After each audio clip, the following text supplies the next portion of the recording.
మారు మాట మాట్లాడకుండా అలా బయటికి వెళ్ళిపోబోతుంటే మళ్ళీ పిలిచి, మా ఎడ్రా ఎడ్రా, ఎందుకు లేటుగా వచ్చావు?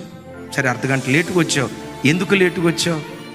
టీచర్ నేను వచ్చే మార్గంలో ఒక ముసలాయన మూర్ఛులి రోడ్డు మీద పడిపోయి టీచర్. ఆ ముసలాయన్ని లేపి, ఆ పెద్ద ఆయన్ని లేపి, ముఖం గడిగి నీళ్లు తాగించి ఒక ఇంటికి చేర్చి నేను ఇక్కడికి వచ్చేసరికి ఆలస్యమైపోయింది టీచర్.